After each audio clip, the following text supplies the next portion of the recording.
Good morning, students. We're going to be learning our lesson on parallel lines and angle relationships. This is page 109 to 113.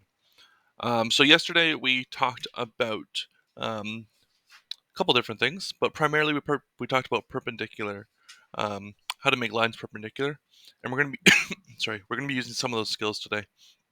Also, how to make parallel lines. But first, we should understand what a parallel line is. A par. Oh man, I got the coughs. Sorry about that. A parallel line is two lines that will never intersect, no matter how far they grow, and they'd never go closer or further apart. So, what I mean by that is parallel lines must be two lines. They can't be squiggly; they have to be straight. And no matter how far they grow apart, they will always be the same distance. Now, it's not a perfect drawing, but if you if you were to draw these out for infinity, if I did a good drawing, they should never cross with each other. Especially if I indicate this little thing like that. These are little arrows, and what it's saying is these two lines are parallel to each other. Okay, so when we have a diagram of a square, we can match up different parallel lines. When you have multiple parallel lines, you just add more and more arrows into the lines. So right now, what I'm showing is A and B. Sorry, A and D is parallel to D and B and C, and D and C is parallel to A and B. This double line means it's parallel, just like this thing right here means perpendicular. Okay, so parallel lines, they are easy to track in terms of looking. It's just a matter of making sure that they don't cross in the future. So you can extend lines if you want to be sure. But I think for the most part, we're sort of realistically we kind of train our brains to do these things all the time, even when we're younger. So you should be able to pick up when parallel or not parallel, and the way you indicate it is with an arrow or two. Now let's move on to something a little bit different, which is how do we actually create parallel lines? Now, so what I've been doing is I've been using these lines on the book to do my parallel lines, but that's not always a good perfect method because it's not every situation is always going to have these perfect lines like this. So I did a pretty poor attempt of one over here, but I'll show you a better representation over here. The only thing you're going to need is obviously a pencil or pen and a protractor. This is a protractor, by the way. All right, so how do we do this? So what we should do is we first want to make a perpendicular line to this, because one of the ways that we can understand how a parallel line work is a parallel line is when when a line is perpendicular to another perpendicular line, it's parallel to each other. So what I mean by that is I'm going to make a perpendicular line to this. Okay, so I'm going to line it up right here. You can see it's pretty nicely done. Not perfect, but it's pretty good. And I'm going to draw my line. I'm going to draw a big line just because it's easier that way. Okay, so this is perpendicular, right? These two lines are perpendicular to each other. I could do the little square thing if I wanted to indicate that. Okay, these are all perpendicular. Now, what I'm going to do is I'm going to make a line that is perpendicular to this one, because that will then be parallel to this one. Okay, so perpendicular to that one. I think that's pretty good. Draw a line here.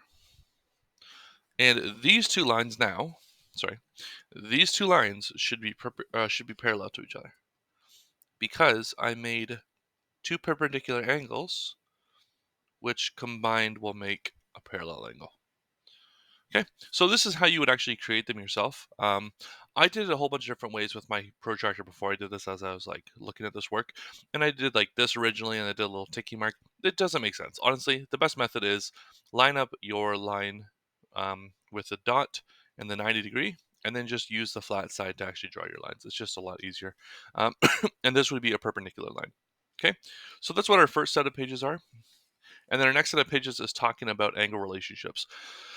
So by the end of this, you should know that there's three different types of angles that we can typically talk about, or angle relationships.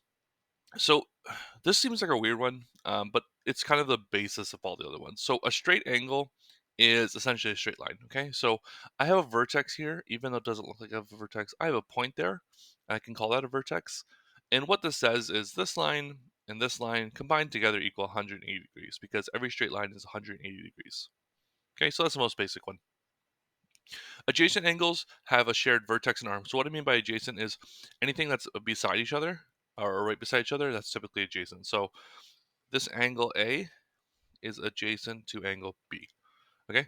And if I were to say that there's an angle C, this entire distance right here is angle C, then what I could say is A is adjacent to C and A is adjacent to B, and B is adjacent to C, and B is adjacent to A. Okay, now if I were to draw a line right now, let's say I do one right like this, and call this D. Okay, so now the way it works is D is adjacent to C and B, B is adjacent to A and D, A is adjacent to C and B, C is adjacent to A and D. Okay, so adjacent means directly beside, they share something. Okay, so A is sharing an arm with C, and B and A are sharing this line. So that's sort of the way it works. And then there's one more called a linear pair. So what a linear pair is it makes up together a straight angle. Okay, so it makes a straight line. So this could be A and this could be B. Together, I could figure out independently what A is and what independently what B is. But as soon as I know what A is, I also know what B is because together they make 180 degrees. So some interesting stuff right there. And then the last thing that we want to look over before we get off to our math books is every single triangle's internal angles will always equal 180 degrees. So I mean internal as in inside them as opposed to outside them. Okay, so this triangle right here will equal 180 degrees. Now we can actually figure out exactly what A equals because we already have an indicator right here. And I said that these are the exact same. I named them both A. So because this is 90 degrees, that means I do 180 subtract 90, which equals 90, and then 90 divided by 2. So both of these angles are 45 degrees respectively.